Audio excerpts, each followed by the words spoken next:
All right, cool. Well, Chris McCullough, welcome to Burn the Ship. Burn the Ship is an entrepreneur podcast. We talk to all sorts of entrepreneurs. We really want to know, really how you started, your successes, your failures. But Chris here is from Serenity Pools, and I'm going to give the floor to you. Come and tell me how you started. All right. So I got in it in 2007, and I was an operator by trade, and I had a pool company come to me and ask me if I'd ever built pools. And I said no, and that's kind of how I jumped in it. We built. Yep. What were you building at that point?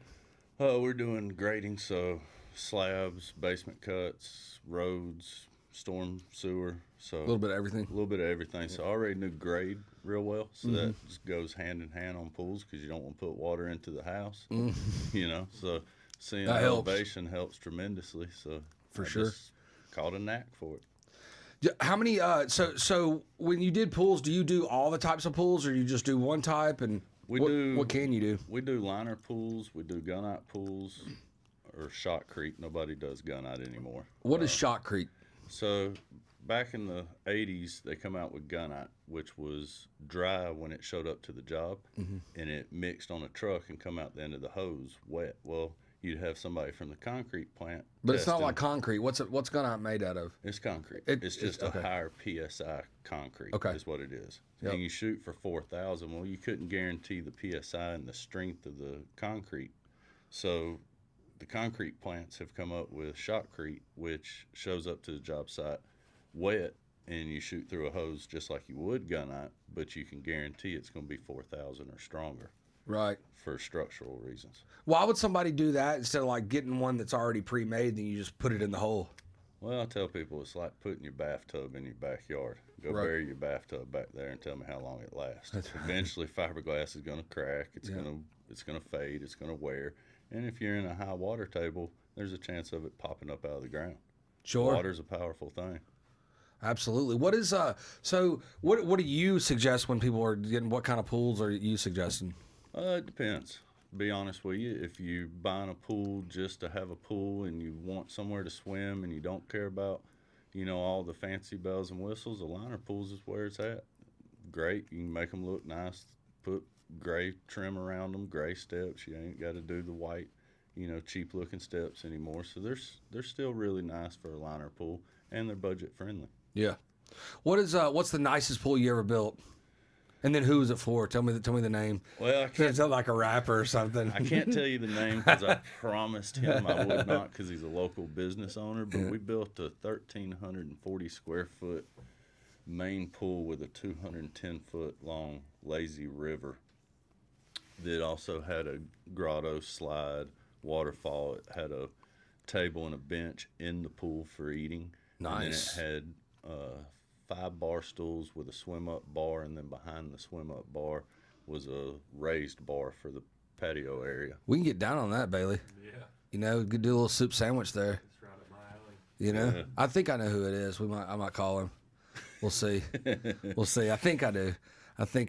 But anyways, so what does the business look like right now? Where do you want it to be? How many pools are you doing right now? And then I know that you said you merged with somebody else. Tell me about that.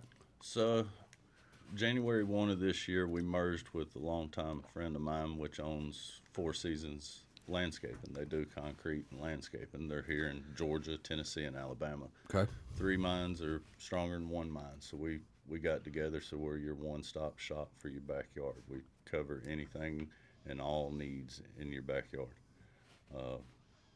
So they still do maintenance, We do not do maintenance. but they do hardscapes and Hardscapes. Then, yeah. Okay. Yeah, all hardscapes. And then you do the pool, and then they come in and do the hardscapes. Correct. Okay.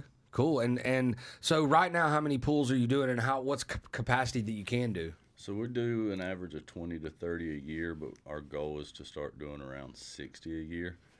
To be honest with you, I like having goals for numbers, but for me it's quality, not Sure. quantity. I like building extravagant jobs that people absolutely, when you walk out into your backyard, you get the wow effect. Sure. Well, it's kind of so the hardscapes, landscape, and all that is hard to branch out into different states because everybody thinks they can do it once they get in the truck and they've done it for 2 years. Like, I'm going to do it myself. So how did they reach out to all those different states? Just contacts. Just continually selling. Yep. Continually selling. Do they have offices there? They do. Okay. They do. Cool. What is what's something that you really that you guys really do well? Really do well. Mm-hmm. I like to think we're very good at all aspects of what we do. From Okay. start to finish. Communication. We're very communicative with our customers. That's a big time thing. My phone is always on, no matter what time of the day, what day it is. My guys are very polite and respectful. We clean up every day after ourselves. We don't leave a dirty job site. We make sure everything is organized, and we take pride in what we do. What's one of the biggest mistakes you made, and how'd you get over it? Oh, These are always the good ones for entrepreneurs. Like, I really fucked up on that one. biggest mistake. Well, we dug a pool one time in the complete wrong location. It was my fault. I laid out the grade stakes for the guys, and they dug it in the wrong location. In the neighbor's yard? No, it was still in the right yard. It was just complete wrong location, so we had to fill it back in, get compaction back, and start over. But that was probably the worst one. I mean, of course, you always have bad concrete days here and there. Where I had to rip out we did a dyed deck one time that was about 4,000 square feet that the colors did not match between trucks. So we had to rip it out. The whole thing? Yep. Jeez. Don't want to hurt your feelings. It hurt my feelings, but at the end of feelings. the day, I got a good, happy customer that is very pleased. What's the plan because the merge? I mean, when is the best time to put in a pool, like weather-wise? Weather-wise, it's summer. It's hectic for us pool builders, but weather-wise for us, it's better to build in the summertime. It's a lot easier. Wintertime is nice for the customers because it's during the off season, but for us as builders, it's a lot more difficult with the weather and the colder conditions and the rain. And summertime, if you get a rain, you're liable to be able to work the next day. Wintertime, if you get rain one day, it might take 2 days to dry out. Sure. So, how are you marketing right now? we're not. So it's all word of mouth. All word of mouth. What do you So to reach that goal, you probably will have to do marketing. What are you thinking about doing? We have a website, and we'll start doing posts on social media, and we've done some advertisement.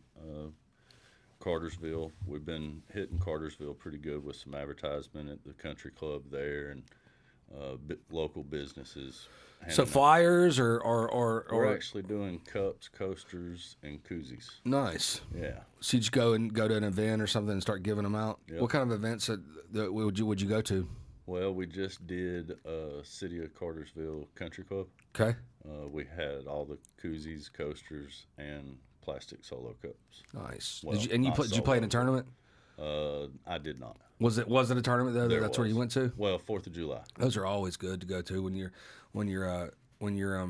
networking out there. So if you were to have like, if people are watching around there like, hey, I want a pool, and is there a certain area you want to be in? Will you go anywhere?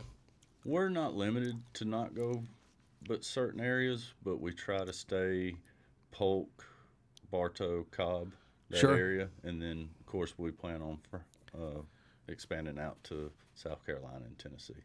Nice. And what you're going to go out there and you're just going to go to the people that they've already done hardscapes for and like market to the people that they've already done stuff for? Pretty much. Are you going to do that by mail, or are you just going to go knock on their door? I like the knock on the door. Haven't That's what I quite do. figured it all out yet, but we've already started networking up there, shaking hands, politicking. So There you go. yeah, I like being face to face. Yeah, me too. Me too. So how can people get a hold of you if they want to get a quote? And how does the quote process go? Tell us that. So you'll call us. You can call the office. They'll set up a scheduled time for us to come out. I come out, talk with you, get your ideas, your thoughts, take measurements of your backyard, pictures, and then from there I go back. I design it on a CAD program so you can see in 3D exactly what your backyard will look like. And then from there, we do a proposal, sign a contract, and then start. Nice. So, guys out there, if you want a pool or you want a quote on a pool, call Chris. What's the phone number? What's the email address, the website, all that they can get a hold of you at? 404-775-0863, or you can email us at office@serenitypoolandspainc.com. Cool. Thanks for joining us at Burn the Ship. Yes, sir. It's been Thank you. been a fun time. Everybody be kind to each other out there.